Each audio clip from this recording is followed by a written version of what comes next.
अस्सलाम वालेकुम नाजरीन, यूर वाचिंग खुलकर बोल। This is Jaini Khan. नाजरीन, बानी पीटीआई की अपनी लीगल टीम के साथ आज बात हुई है और चीफ जस्टिस पर तंज करते हुए दिखाई दिए हैं। बानी पीटीआई का यह कहना था कि ठीक है, हमें इंसाफ नहीं देना ना दे, लेकिन भावन नगर साने पर, उस वाक़े पर तो इंसाफ दे दे। उसके साथ ही आज एक अहम डेवलपमेंट भी सामने आई है। फैज हमीद ने जो फैजाबाद धरना है उसका सारा इल्जाम शहबाज हुकूमत के ऊपर डाल दिया है। लास्ट में हम कुछ सहाफ़ियों के हवाले से भी बात करेंगे कि जो सहाफ़ी कम्युनिटी है वो हुकूमती ओहदे क्यों ले रही है। एक लंबी लिस्ट मौजूद है, चाहे मुर्जा सुलंगी हो, और अभी हालिया जो है वो शाहिद रेंज बलूचिस्तान की जो सीएम है उनके स्पोक पर्सन तैनात उनको किया गया है। स्टूडियो में हमारे साथ मौजूद हैं खालिद जमील, जबकि स्काइप पे हमें ज्वाइन करें अजहर जावेद, समीना पाशा, जुबैर अली खान और उमर दराज गोंदल। बहुत शुक्रिया तमाम पैनलिस्ट का। खालिद जमील साहब, सबसे पहले आपकी तरफ आऊंगी। इमरान खान एक दफा फिर तंज करते हुए दिखाई दिए हैं चीफ जस्टिस काजी फायज ईसा पर। क्या समझते हैं, क्यों नाला है इतने इमरान खान? देखिए, दो चीज़ें बड़ी हैं। पाकिस्तान की अगर आप हिस्ट्री उठा के देखें, जस्टिस मुनीर से ये मामला शुरू होता है और अभी मौजूदा चीफ जस्टिस तक ये मामला आ रहा है। हमने सियासी कायदीन की जानिब से हमने यहाँ पे ये कैंगरू कोर्ट्स की इस्लाह भी सुनी है, हमने चमक की सुनी हुई है, हमने ये भी सुना हुआ है जी कि मदर इन लॉ इस वक्त जो है कि लॉ की बजाय मदर इन लॉ जो है कि इस वक्त ये है। फिर हम ख्याल बेंचेस की इस्लाह सुनी हुई है। ये सारी वजूहत इसलिए होती हैं कि जब आप कानून और आइन के मुताबिक फ़ैसले करने की बजाय फिर सियासी ख्वाहिशात, सियासी मफादात या किसी दबाव के तहत आप फैसले जब करते हैं तो फिर जो मुतासरीन होते हैं वो मुख्तलिफ आपको नाम भी देते हैं, तनकीद भी करते हैं, और बसा औकात ये तनकीद हद से क्रॉस कर जाती है। बसा औकात ये तनकीद जो है वो कानून और आइन के दायरे में होती है। लेकिन बदकिस्मती से पाकिस्तान की जो कॉन्स्टिट्यूशनल अदालती जुडिशल हिस्ट्री है वो इतने ताबनाक नहीं है। मैं बड़े अच्छे करैक्टर्स भी हमें नज़र आते हैं इसके, लेकिन मजमूई तौर के ऊपर अभी भी हम देखें जो बाज़ बड़े ऐसे फ़ैसले,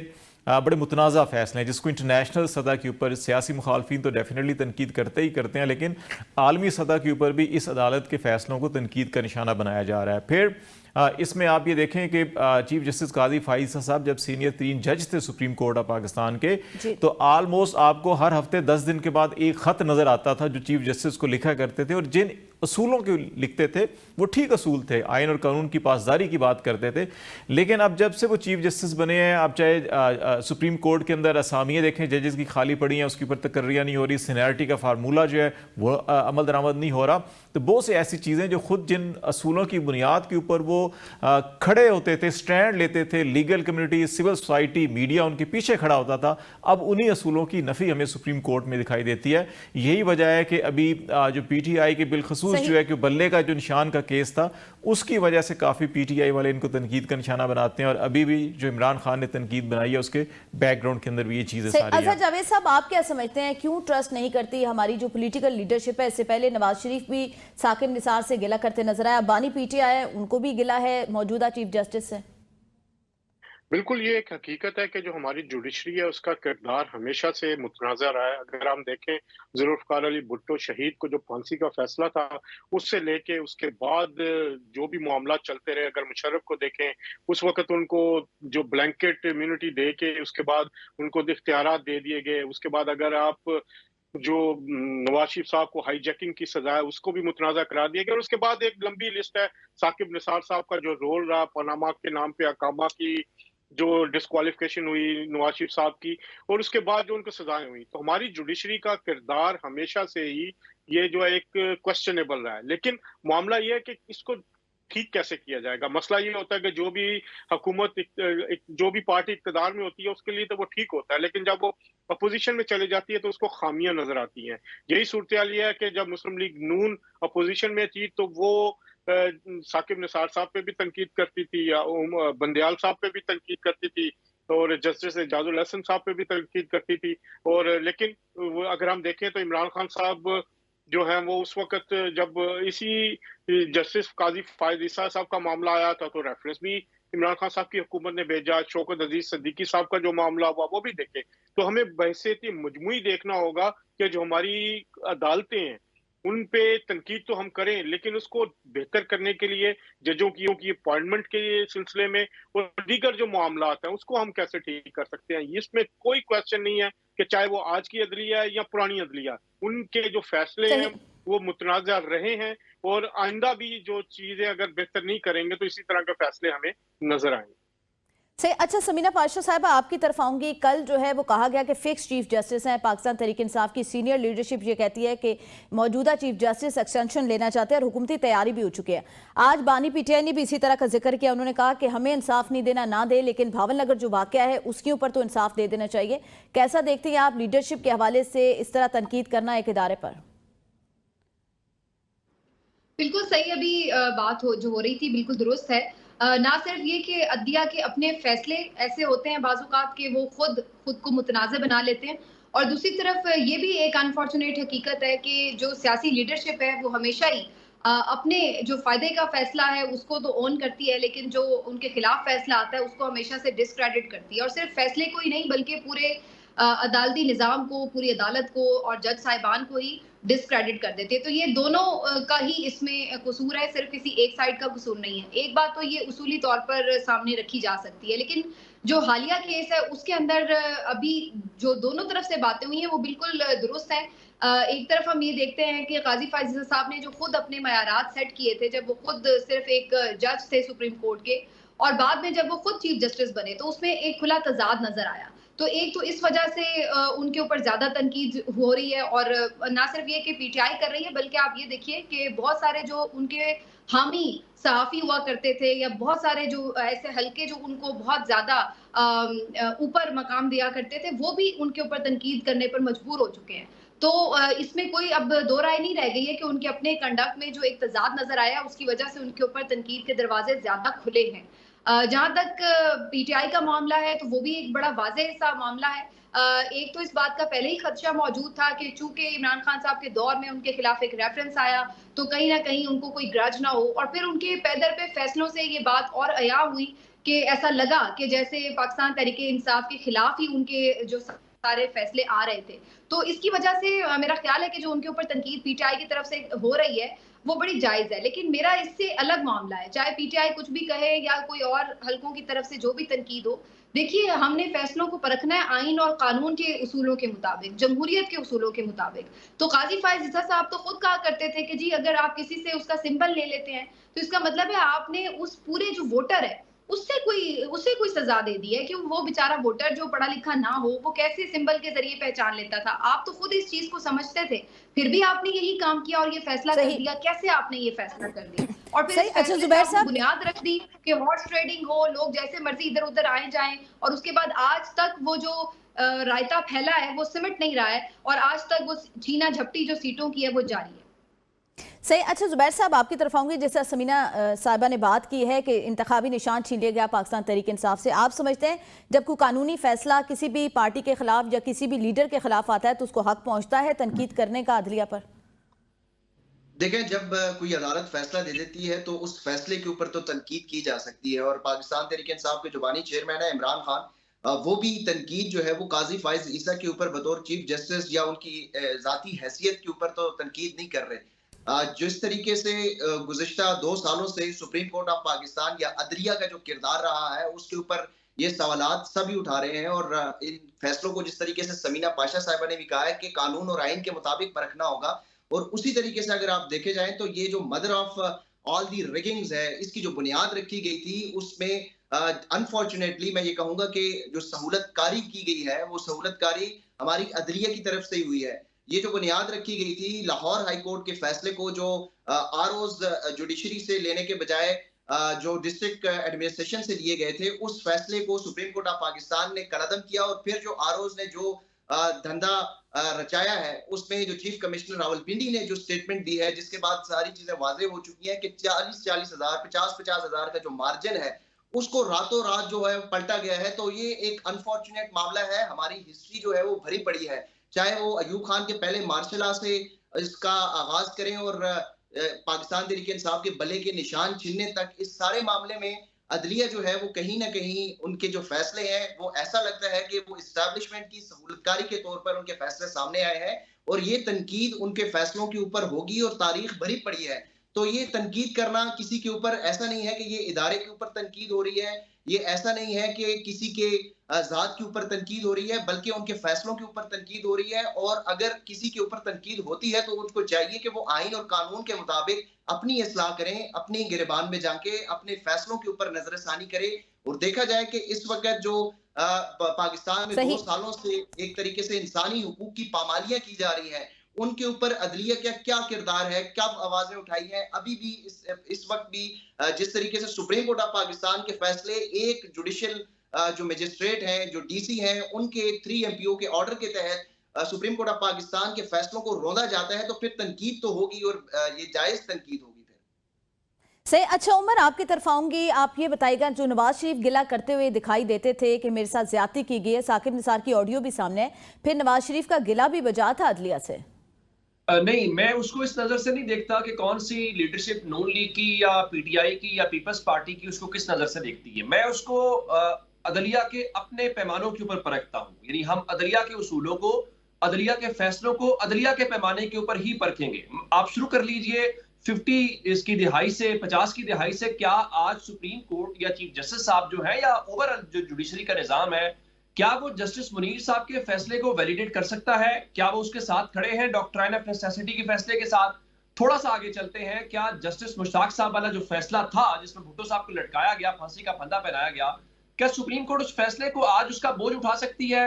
उससे थोड़ा आगे चलते हैं, जितने मार्शल लॉ लगे जिसमें जनरल जिया का है या बाकी है, क्या उसका बोझ उठा सकती है? पीसीओ जजेस वाला बोझ उठा सकती है? अभी हाल ही में जो फैसला बदला गया या जिसको तब्दील किया गया शौकत सिद्दीकी साहब वाला, क्या ये कहां से फैसले आए थे? ये इन्हीं अदालतों से फैसले आए थे। उन फैसलों को गलत किसने करार दिया? हमने तो करार नहीं दिया, इन्हीं अदालतों ने करार दिया। तो इसका मतलब है सवालिया निशान तो अपनी जगह के ऊपर मौजूद है।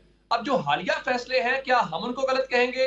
हमारे गलत कहने से शायद बात ना सुनी जाए या बात उतनी ना मानी जाए। ये थोड़े ही अरसे के बाद सुप्रीम कोर्ट खुद से अपने इन फैसलों का बोझ नहीं उठा पाएगी, जिसमें सब मिसाल दे रहे हैं बल्ले के निशान वाला फैसला। आपको याद होगा जब 2013 का इलेक्शन हुआ था तो जस्टिस इफ्तिखार चौधरी साहब ने जुडिशरी से आरओज लिए थे, तो उसको जरदारी साहब ने और पीपल्स पार्टी ने आरओज का इलेक्शन करार दिया था। अभी हाल ही में जो इलेक्शंस के अंदर जो कुछ हुआ है, मुझे ये बताइए कि आरओज ने जो कुछ किया है, जब सुप्रीम कोर्ट ने रात को अदालत लगा के आरओज के हवाले से कहा वो तो इलेक्शन डिले हो जाएगा, और उसके बाद जो कुछ आरओज ने किया वो आपके सामने है। जब मौजूदा चीफ जस्टिस के होते हुए, मैं हमेशा खाकसार की राय ये है कि इज्जत माब चीफ जस्टिस काजी फायज ईसा साहब का मुकाबला ना साकिब निसार साहब से है, ना इफ्तिखार चौधरी साहब से है, ना किसी और से है। उनका मुकाबला साबिक चीफ जस्टिस उमर अता बंदियाल के सीनियर प्यूनी जज जस्टिस काजी फायज ईसा साहब के साथ है। अपने जो तय करदा पैमाने हैं उन्हीं पैमानों को लेकर, मिसाल के तौर के ऊपर हम सुनते थे कि हम ख्याल बेंच बैठता है। मैं आपके सामने जरा ये बताना चाहता हूं कि अभी हाल ही में काजी साहब ने कितने सीनियर जजेस के साथ बैठ के कितने केसेस सुने हैं।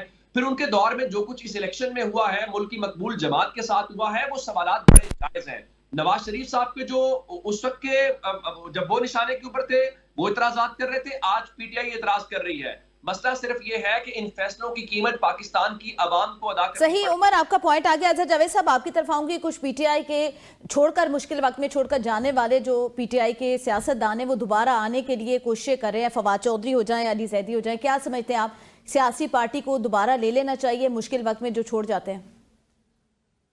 देखिए जी, इस वक्त जो सूरत हाल है, पीटीआई की एक कह लें कि एक सफाई हो चुकी है। जो उसके वो लोग जो लॉयल नहीं थे वो छोड़ के जा चुके हैं। इस वक्त पीटीआई की सूरत हाल यही है कि जो उसके साथ लॉयल थे वो उसके साथ अब खड़े हैं, जिन्होंने पिछले 1 साल में मार खाई है, जिन्होंने बर्दाश्त की है, जिन्होंने सारा दबाव बर्दाश्त किया। मेरा ख्याल है ये उनके साथ ज्यादती होगी अगर इन्हीं लोगों को दोबारा लिया जाएगा।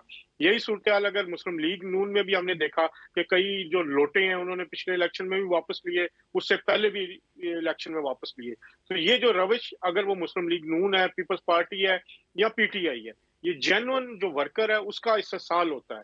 क्यों ना अब जो जमात जो इस वक्त जैसे क्लेम किया जा रहा है कि वो सबसे ज्यादा सीटें लेती है, सबसे ज्यादा वोट उसका है, और उन लोगों के बगैर वो वोट लिया गया है, तो उसके साथ जो वर्कर खड़ा है, जो उसके लीडर खड़े हैं, मेरा ख्याल है उनको ही रखना चाहिए। और जो लोग अब वापस आने की कोशिश कर रहे हैं वो मुफाद परस्त, उनको करार दिया जा सकता है क्योंकि उन्होंने वक्त।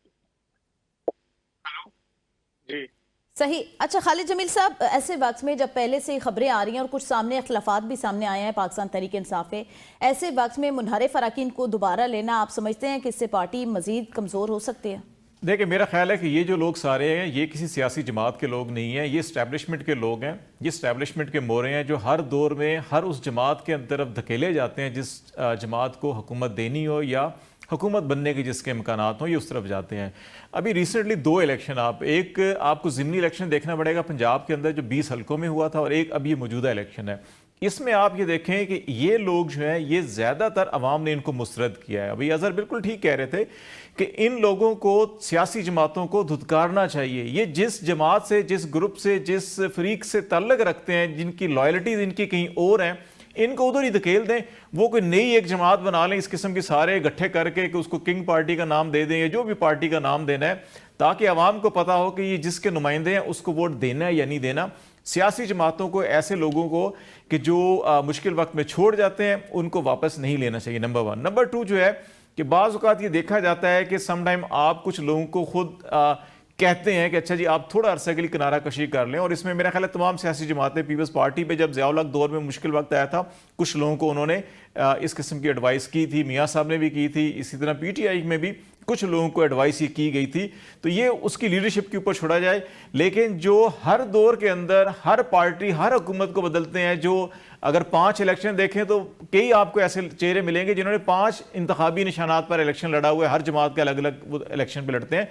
मेरा ख्याल है इन ऐसे लोगों से छुटकारा मिल जाए तो ज़्यादा अच्छा है। जिसके लिए वो काम करते हैं उस पर छोड़ दें, कि अपनी एक जमात बना लें, एक अपना निशान ले लें, फिर अवाम भी बता देंगे अवाम किधर खड़े हैं और ये किधर खड़े हैं। सबीना पाशा साहबा, खालिद जमील साहब जो जिक्र करें, अली जैदी ने भी एक निजी TV को इंटरव्यू में कहा है कि इमरान खान ने उन्हें खुद कहा था कि वो पार्टी से कुछ अरसे के लिए किनारा कशी कर लें या पाकिस्तान तहरीक इंसाफ छोड़ दें।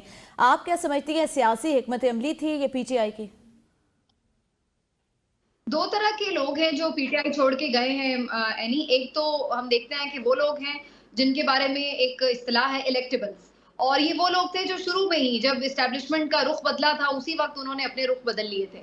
और उनमें आप देख सकते हैं जो वो पूरा एक फॉरवर्ड ग्रुप सामने आया था PTI का, वो सारे लोग शामिल थे, जो कि अभी सही तौर पर खालिद जमील साहब ने निशानदेही की कि वो आए ही इस मकसद के लिए थे कि जो एस्टेब्लिशमेंट ने उन्हें जब कहा तो इसमें शामिल हो जाओ, इनकी हुकूमत बनवानी है, तो उसमें शामिल हो गए। जब उन्होंने कहा कि भाई आप हट जाओ तो वो हट गए। वो कभी भी नजरियाती तौर पर PTI के साथ थे ही नहीं। तो एक तो वो इलेक्टेबल्स वाला ग्रुप हो गया, उसकी तो मेरा ख्याल है अच्छी खासी किस्म की सफाई हो चुकी है, और खुद जो अवाम है उन्होंने उनको मुस्तरद कर दिया तमाम इलेक्टेबल्स को। ज़िमनी इंतखाबात में भी 25 जुलाई के, और उसके बाद जो अब जनरल इलेक्शन हुआ है उसमें भी। बाकी जो दूसरी तरह के लोग हैं वो मेरा ख्याल है केस टू केस वेरी करेगा, इसलिए कि कुछ लोग वाकई ऐसे हैं कि जिनके ऊपर बहुत ज्यादा सोबतें आई हैं, बड़ी उन्होंने परेशानियां काटी हैं, बड़ी कुर्बानियां दी हैं, बड़ा तशद्दुद बर्दाश्त किया है, उनकी फैमिलीज ने बहुत कुछ बर्दाश्त किया है। तो उसका बिल्कुल मेरा ख्याल है कि बड़ा राइटली इल्म भी है खुद इमरान खान साहब को भी, तो वो खुद ही उनके मुतालिक फैसला करेंगे। और मेरा ख्याल है उन्हें वापस लेने में ना तो PTI के वर्कर्स को और ना ही खुद खान साहब को और बाकी लोगों को भी कोई प्रॉब्लम नहीं होगा अगर उनकी वापसी होती है। लेकिन कुछ ऐसे मौका परस्त भी थे कि जिन्होंने देखा कि जी अगर मुश्किल वक्त आ गया है, वो नहीं सस्टेन कर सकते, तो वो उसलिए साइड पर हो गए। तो मेरा ख्याल है उनके लिए खुद इमरान खान साहब भी रास्ता नहीं खोलेंगे दोबारा। और ये कुछ लोग तो सही तौर पर जिस तरह से हिकमत अमली के तहत थोड़ा साइडलाइन हुए, अंडरग्राउंड हो गए, और कुछ लोग जो थे उन्होंने वाकईतन सिर्फ मफाद परस्ती की वजह से ऐसे किया। तो मेरा ख्याल है ये एक आप उसके लिए रूल सेट नहीं कर सकते, ये केस टू केस वेरी करेगा कि किसको रखा जाएगा वापस और कौन नहीं आ सकेगा। अच्छा जुबैर साहब, 9 मई के मुकदमात में भी नरमी कहीं ना कहीं पे दिखाई दे रही है, इसके साथ साथ सियासत छोड़ने वालों की दोबारा वापसी की बातें भी की जा रही हैं। क्या समझते हैं, पाकिस्तान तहरीक इंसाफ नॉर्मल हालात की तरफ जा रही है अभी? देखें, आप कह रही हैं कि 9 मई के मुकदमात में नरमी नजर आ रही है, लेकिन मुझे तो ऐसा नहीं लग रहा, क्योंकि खतीजा शाह की एक बार फिर जो है वो वारंट गिरफ्तारी के हवाले से रुजू कर लिया गया है अदालत से। इसी तरह और भी दीगर मुकदमात हैं जिनमें अभी तक जो खवातीन वर्कर्स हैं वो जेलों में कैद हैं, और जो खैबर पख्तूनख्वा की वज़ीर आला है वो इंसदाद दहशतगर्दी की अदालतों से जमानत लेते हुए जो है वो पूरा दिन चक्कर काटते हैं। तो मुझे नहीं लगता कि इस वक्त कोई पाकिस्तान तहरीक इंसाफ के लिए कोई डील के तहत कोई हवाओं का रुख तब्दील हो रहा है। हाँ, एक NRO जरूर हुआ है, और वो NRO जो है वो 8 फरवरी के रोज अवाम ने पाकिस्तान तहरीक इंसाफ के चेयरमैन इमरान खान को दिया है, पाकिस्तान तहरीक इंसाफ को दिया है। और उस NRO के तहत आपको इस वक्त जो नजर आ रहा है, जो अदलिया का रुख जो है, वो हवाओं का जो रुख है वो भी तब्दील हो रहा है। और जो 6 जजेस इस्लामाबाद हाई कोर्ट के जजेस ने जो खत लिखा है, उसके बाद अदालतों का जो एक माइंडसेट है वो भी हमें नजर आ रहा है कि वो तब्दील हो चुका है। जिस तरीके से साइफर केस में आज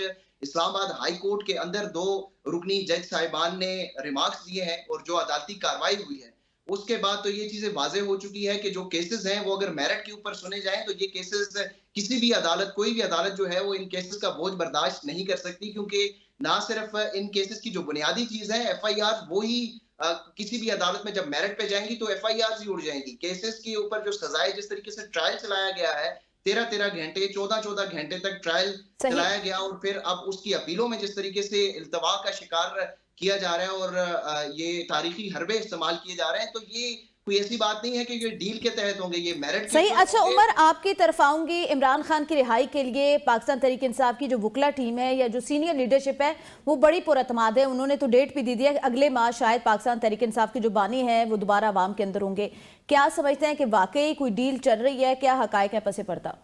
नहीं, ऐसी कोई बात नहीं है। और जहां तक ये बात है कि वो वापस महीने तक आते हैं, 1.5 महीने तक आते हैं, 2 महीने तक आते हैं, वो सबको नजर आ रहा है कि उन केसेस के अंदर जान नहीं है। आपने देखा कि इद्दत वाले केस के अंदर प्रोसिक्यूटर ने क्या बयान दिया, साइफर वाले केस के अंदर जो प्रोसीडिंग्स हमारे सामने आई हैं उससे भी अंदाजा होता है। मैं नंबर 1 उस पर कॉमेंट करना चाह रहा हूँ, वो जो आप लोगों की वापसी के मुतालिक है। मैं उसके ऊपर आपको ये राय जरूर देना चाहता हूँ कि देखिए, पाकिस्तान की सियासी जमातें कोई इंस्टीट्यूशन नहीं बन सकी। पाकिस्तान की सियासी जमातों की अपनी हालत भी बड़ी पतली है।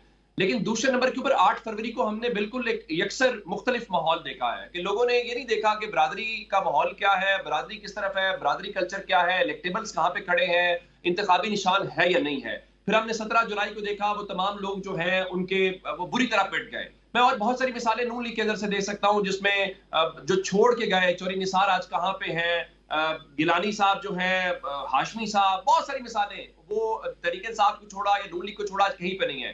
पाकिस्तान की सियासत के अंदर नया रुझान है। लोगों की नफ्स के ऊपर तहरीक इंसाफ ने हाथ न रखा, जिसमें वो इस चीज को, जो जिन लोगों ने अपनी क़यादत को छोड़ा, लोगों ने उनको मुस्तरद कर दिया है। अगर आप इस चीज को, ट्रेंड को फॉलो नहीं करेंगे, आप अपना नुकसान करेंगे।